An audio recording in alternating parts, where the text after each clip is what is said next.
Ukraine पूरी तरह से दहल गया। खौफनाक चेहरा रशिया का सामने आया। रशिया ने इस तरह का हमला किया कि यूक्रेन ने कभी ख्वाब में भी नहीं सोचा था। आम जनता, आम लोकल मार्केट पर रूस ने ऐसा हमला किया कि अब तक 17 लोगों के मारे जाने की खबर है। और जब तक आपको ये रिपोर्ट नजर आई है, हो सकता है तब तक और मौतों की संख्या बढ़ चुकी हो। 40 से ज्यादा तो घायल होने की खबर है ही। लिखित में आंकड़ों में कम है, लेकिन यकीन मानिए यह हमला इतना बड़ा था कि पूरा यूक्रेन दहल गया। और खतरनाक बात यह है कि जब यूक्रेन के इलाके पर हमला किया रशिया ने, उस वक्त अमेरिका के विदेश मंत्री अपनी पूरी डेलीगेशन के साथ, सीनियर अधिकारियों के साथ यूक्रेन में मौजूद थे। आपको इसके अलावा उस हमले की शिद्दत दिखाऊंगा और हमले के बाद जो मार्केट की बर्बादी है वो भी दिखाने की कोशिश करूंगा। लेकिन अगर आप हमारे चैनल पर नए हैं तो याद रखिएगा, ये रज़ाग्राफी है। दुनिया के कोने कोने से खबर आपको दी जाती है और लेटेस्ट रिपोर्ट दी जाती है और आसान ज़बान में तमाम खबरें आपको बताई जाती हैं। लिहाजा जल्दी से आप चैनल को सब्सक्राइब करें। अब दोस्तों, मैं आपको दिखाता हूं उस हमले की ताकत कि कैसा वो हमला था जो सीसीटीवी में रिकॉर्ड हुआ और उसके बाद जो यूक्रेन की उस मार्केट का हाल हुआ है वो ये है।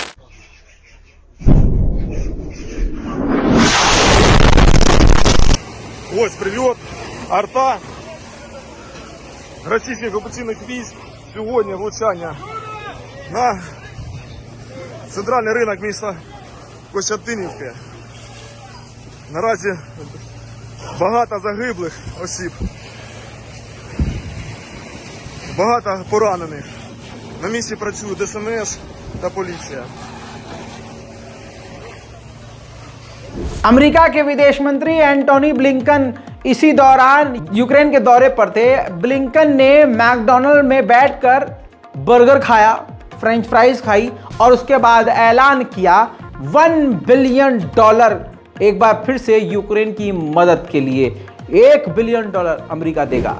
उधर रशिया के अधिकारियों की तरफ से ऑफिशियली बयान दिया गया है कि रूस के नागरिकों और बिजनेसमैन के जो फंडिंग को, पैसों को जब्त किया है अमेरिका ने, वो भी गलत है और अगर जब्त करके वो पैसा यूक्रेन को देगा तो ये भी इलीगल है। मेरे दोस्तों, इसके अलावा रशिया ने बयान जारी किया है कि ये जो ब्लिंकन का, अमेरिका के विदेश मंत्री का यूक्रेन का दौरा है ना, ये दौरा सिर्फ इसलिए है ताकि यूक्रेन के आखिरी तक के इंसान को खड़ा किया जा सके रूस के खिलाफ, हमारे खिलाफ। उधर अमेरिका और ब्रिटेन ने 11 रूसियों पर पाबंदी लगाई है जो हैकिंग गेम, यानी एक ऐसा गेम जिसके जरिए वो हैकिंग करते थे, पाबंदी उन पर लगा दी है। रोमानिया के बॉर्डर पर, ये देखिए रोमानिया का मीडिया बता रहा है, रोमानिया के ही बॉर्डर के इलाके के अंदर ड्रोन के पुर्जे जाकर गिरे हैं, जिससे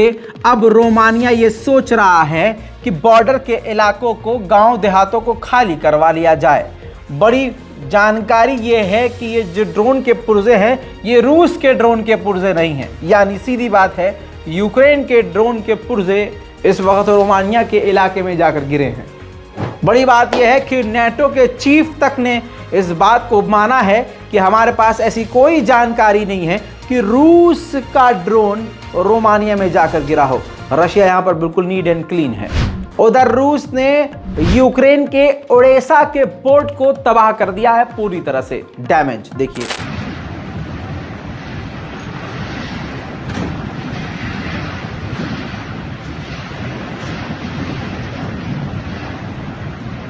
जवाबी कार्रवाई कुछ इस प्रकार से यूक्रेन ने दिखाई कि रूस के सैन्य अड्डों पर अमेरिकी हिमराज मिसाइल ही दाग डाली है।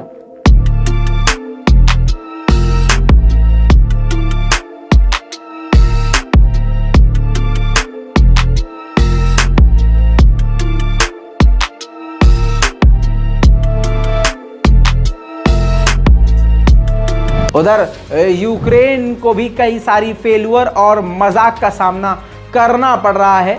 यूक्रेन की एक मिसाइल दागी गई रूस की तरफ, लेकिन वो मिसाइल वहीं गिर गई और वहीं फेल हो गई। बहुत सारे मीम बनाए जा रहे हैं, यूक्रेन का मजाक उड़ रहा है।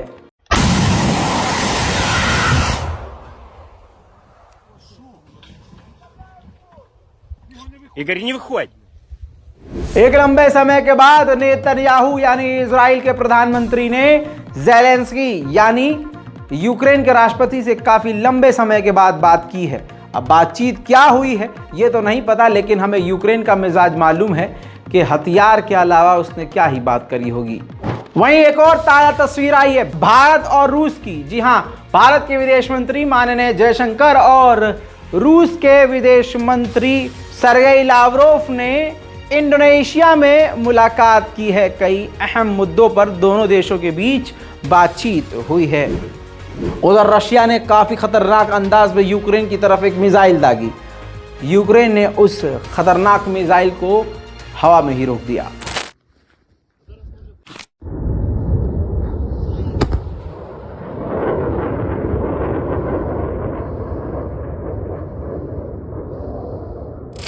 दो 2024 में ओलंपिक के गेम फ्रांस में होने वाले हैं। इमैनुअल मैक्रोन यानी फ्रांस के राष्ट्रपति ने बड़ी बात कह डाली है। उन्होंने कहा है कि हमारे यहाँ जब गेम्स ओलंपिक के होंगे तो हम रूस का झंडा अपने देश में आने ही नहीं देंगे। दोस्तों, उधर बड़ी खबर आई है कि नॉर्थ कोरिया के हैकर्स रूस को निशाने पर ले रहे हैं। यानी बात क्या ऐसी लग रही है कि यूक्रेन का साथ दे रहे हैं नॉर्थ कोरिया के हैकर्स। उधर रूस के A-52 अटैक हेलीकॉप्टर इस वक्त उड़ान भर रहे हैं और यूक्रेन के बॉर्डर से लेकर अंदर तक के इलाकों में बमबारी कर रहे हैं।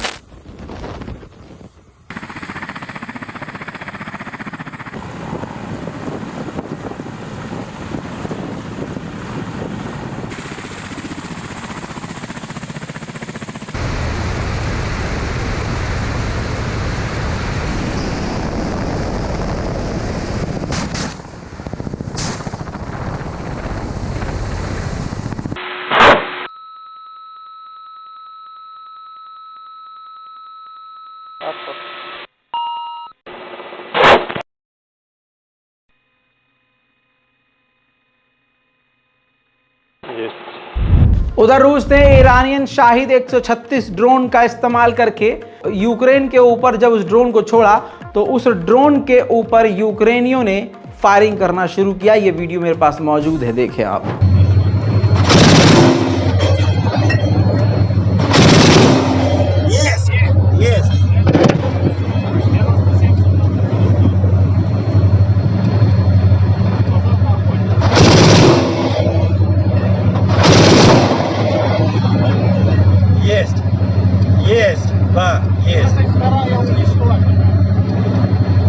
रोमानिया के बॉर्डर पर, बिल्कुल सटे हुए बॉर्डर, रोमानिया के अंदर तो नहीं हुआ, लेकिन रोमानिया और यूक्रेन का जो बॉर्डर है उस पर रूस ने यूक्रेन को निशाना बनाकर हमला किया है।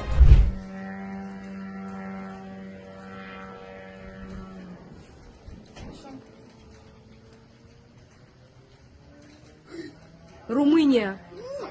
Офигеть! Твою мать! Боженьки, извини, пожалуйста, прости.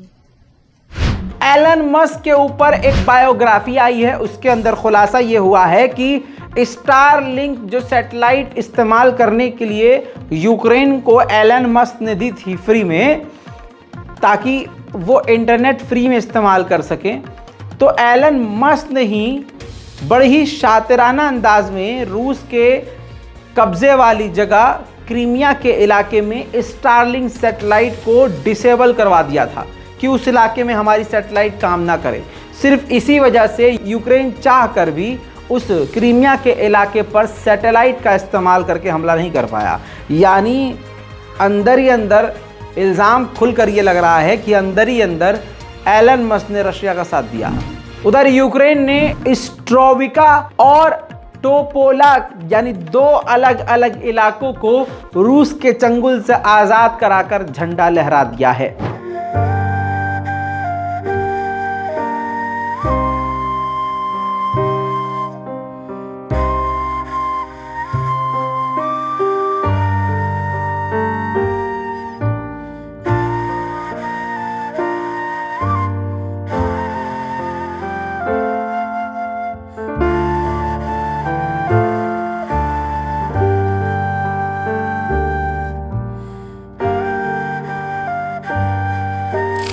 दोस्तों, यूक्रेन और रूस की ताज़ा जंगी जानकारियों में इतना ही। चैनल को सब्सक्राइब कीजिए, वीडियो को लाइक कीजिए, अपनी राय कमेंट में लिखना मत भूलिएगा। जय हिंद।